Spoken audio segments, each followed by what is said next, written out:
This channel does not promote any violent, harmful, or illegal activities. All content provided by this channel is meant for an educational purpose only. Top quality और consistent performance के लिए सिर्फ silver pump नाम याद रखना। Court case চলাকালীন তারা যে ভাতাটা ঘোষণা করেছিল, আমরা সেখানেও বারবার অনুরোধ করেছিলাম আপনারা এই ভাতাটা যদি দেন তাহলে শুধুমাত্র যোগ্যদের জন্যই ঘোষণা করুন, কারণ যতবারই আপনারা যোগ্যদের সঙ্গে অযোগ্যদের মিশিয়ে দিতে চাইবেন ততবারই সমস্ত কিছুই আটকে যাবে। তাই তারা সেটা করেনি। আমরা জানি না সরকারকে আর কীভাবে বললে তারা বুঝবে, কীভাবে তাদের কানে জল ঢুকবে। যারা যোগ্যতার ভিত্তিতে মেধার ভিত্তিতে সরকারি চাকরিটা অর্জন করেছিল তারা কিন্তু কোনো সময় ভাতার পক্ষপাতী নয়। তারা হচ্ছে সবসময় তাদের যে চাকরি সেই চাকরিতে ফিরে যেতে চায়। যোগ্য অযোগ্য মেলানোর জন্যই গন্ডগোলটা হয়ে গেল।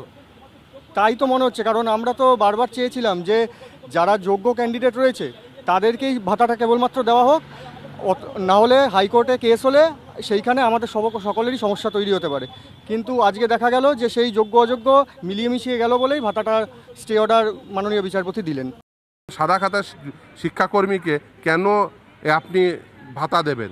যার উপর নির্দেশ আছে তার কাছ থেকে টাকা ফেরত নেওয়ার, যে কলকাতা হাইকোর্ট নির্দেশ দিয়েছেন প্রয়োজনে সিবিআই কাস্টোডিয়াল ইন্টারোগেশন তাদের করতে পারবে, তাদেরকে মাসে মাসে টাকা দেওয়ার কারণ কি?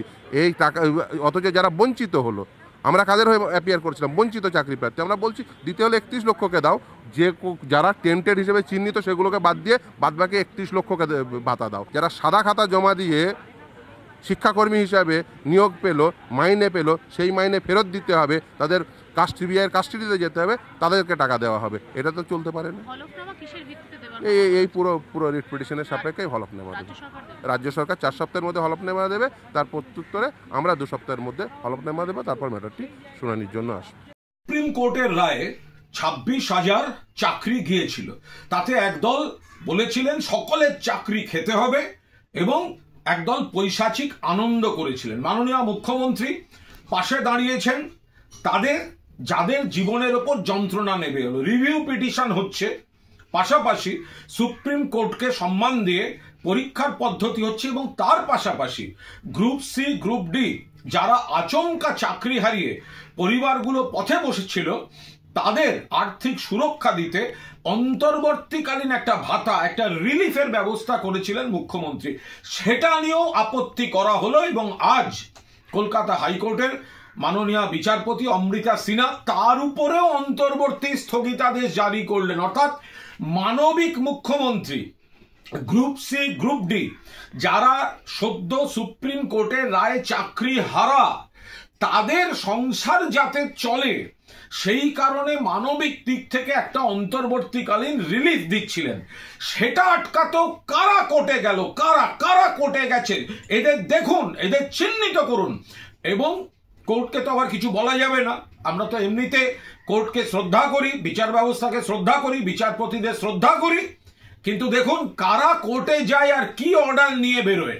তো সেখানে আমরা দেখলাম যে অমৃতা সিনহা তিনি অন্তর্বর্তীকালীন এই ভাতা সেটাও আপাতত অন্তর্বর্তীকালীন স্থগিতাদেশ দিলেন। আইনে কি করবে রাজ্য সরকার সেটা রাজ্য সরকার আইনগত দিক থেকে দেখবে, কিন্তু আমরা বলবো বন্ধু তোমার পথের সাথীকে চিনে নিও, পথে কে পাশে থাকে আর কারা চাকরি খাবো, অন্তর্বর্তীকালীন ভাতা পেতে দেব না, বিপদে পাশে থাকবো না, লোককে কষ্ট দিয়ে চোখে জল ফেলে তাই নিয়ে বিরোধী রাজনীতি করব, এদেরকে চিনে রাখতে হবে।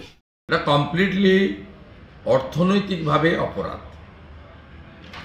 এটা ফিনান্সিয়াল ইনডিসিপ্লিন এবং ট্যাক্স পেয়ারের money, Reserve Bank of India থেকে ধার করা টাকা, স্টেট গভর্নমেন্টের বন্ড বিক্রি করা টাকা এইভাবে দেওয়া যায় না।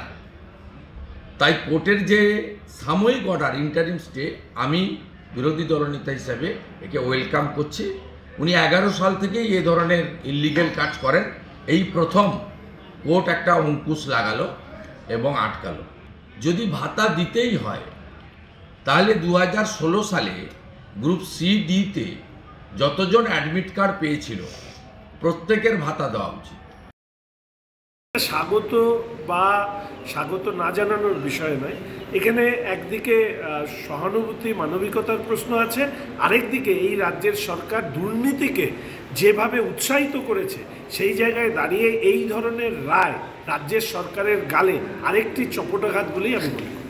যোগ্য অযোগ্য মিশিয়ে দিয়ে সরকার আসলে যোগ্যদের বিপদে ঠেলে দিচ্ছে এবং প্রত্যেকটা ক্ষেত্রে তারা কোথাও প্রতারিত হচ্ছেন।